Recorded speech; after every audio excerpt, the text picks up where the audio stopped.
Good morning students. आज हम आप भले तो जग भला का अंतिम पैरा पढ़ेंगे।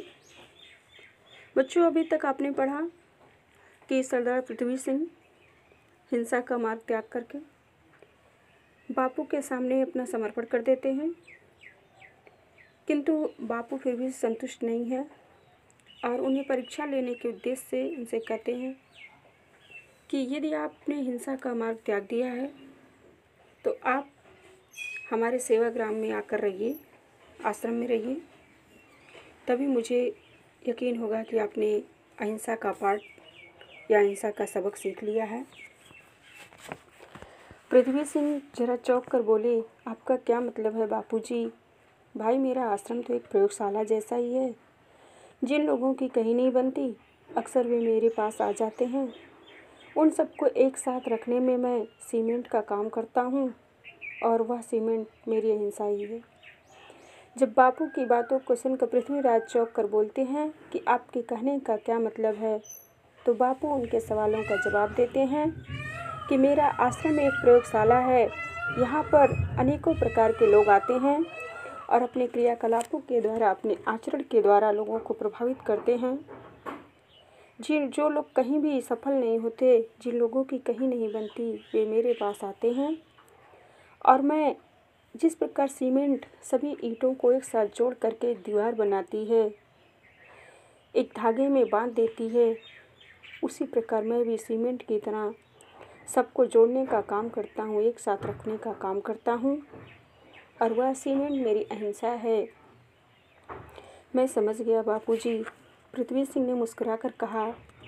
आगे की कहानी यहाँ कहने की ज़रूरत नहीं, पर इसमें बापू के प्रेममय व्यवहार की एक झलक मिल जाती है।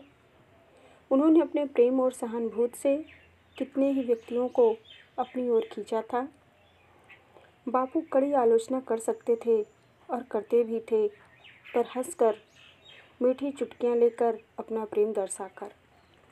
लेखक ने कहा, पृथ्वी सिंह बापू की बातों को सुनकर समझ गए और इसमें बापू के प्रेम युक्त व्यवहार की झलक मिलती है। अपने प्रेम सहानुभूति से उन्होंने अपने अनेकों व्यक्तियों को अपनी तरफ आकर्षित किया।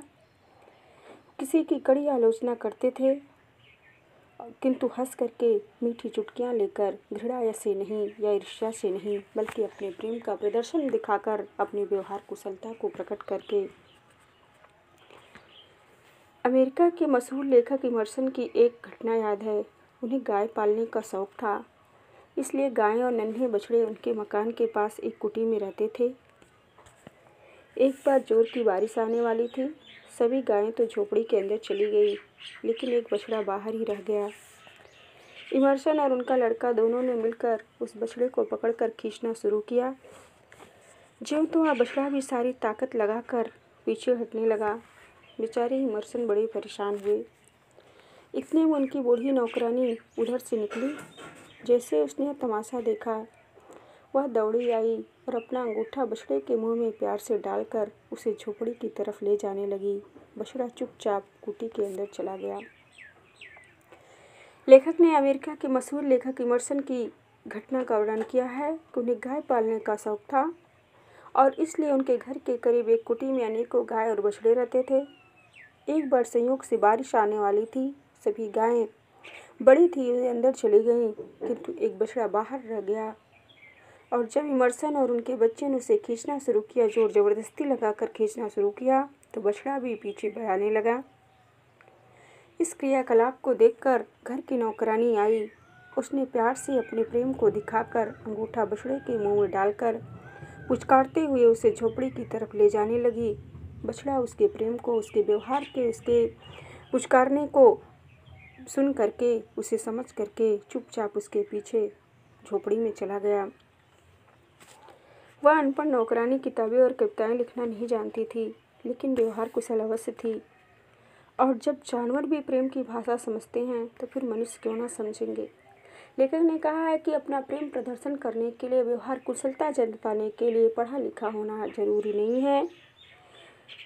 अनपढ़ लोग भी अपना व्यवहार कुशलता दिखाते हैं, अपना प्रेम दिखाते हैं। बड़े से बड़े लोगों को अपने व्यवहार कुशलता के द्वारा, प्रेम के द्वारा आकर्षित कर लेते हैं। वह नौकरानी भी पढ़ी लिखी नहीं थी, वह किताबें कविताएं नहीं लिखती थी, किंतु व्यवहार कुशल थी।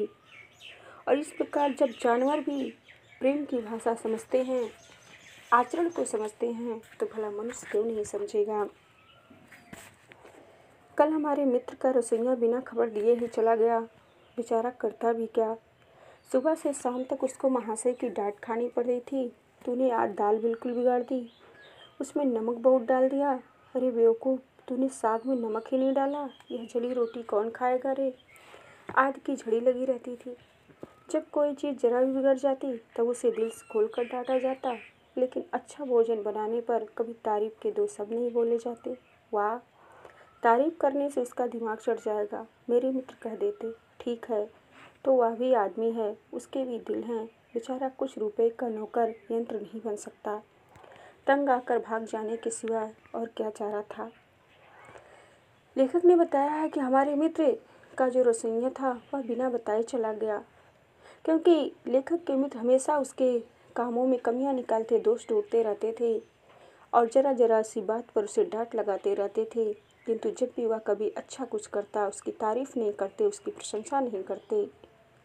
और भला वह नौकर बेचारा कुछ रुपए के लिए मशीन नहीं बन सकता था, इसलिए उनकी डांट से, उनके आचरण से, उनके दुर्व्यवहार से तंग आकर वह भाग गया।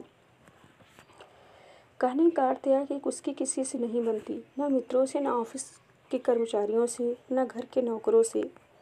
उस पर भी यह मजा है कि वे अपनी ज़िंदगी और विचारों से पूरी तरह संतुष्ट हैं। वे मानते हैं कि उनका जीवन, आचार, विचार आदर्श है। दूसरे लोग जो उनका सम्मान नहीं करते मूर्ख है। ग्रीस के महान संत सुकरात ने एक बड़े पते की बात कही थी, जो मनुष्य मूर्ख है और वह जानता है कि वह मूर्ख है, वह ज्ञानी है। लेकिन जो मूर्ख है और नहीं जानता कि वह मूर्ख है, वह सबसे बड़ा मूर्ख है। लेखक ने कहा है कि उनके मित्र के कहने का अर्थ था कि जिसकी उनकी किसी से नहीं बनती, ना मित्रों से, ना ऑफिस कर्मचारियों से, ना घर के नौकरों से। और इस प्रकार यह नहीं कहा जा सकता कि वो अपनी ज़िंदगी में पूरी तरह से अपने विचारों से संतुष्ट हैं। उनका मानना था कि उनके जीवन, आचार, विचार आदर्श हैं। जो वो करते हैं वही सही है, बाकी जो दूसरे लोग करते हैं वो गलत है। दूसरे लोग जो उनका सम्मान नहीं करते वे मूर्ख हैं। और इसी पर ग्रीस के महान संत सुकरात ने एक अच्छी बात कही थी कि जो मनुष्य मूर्ख है और वह जानता है कि वह मूर्ख है, तो वह ज्ञानी कहा जा सकता है, क्योंकि उसे अपने बारे में, अपने आचरण के बारे में अपने पता होता है।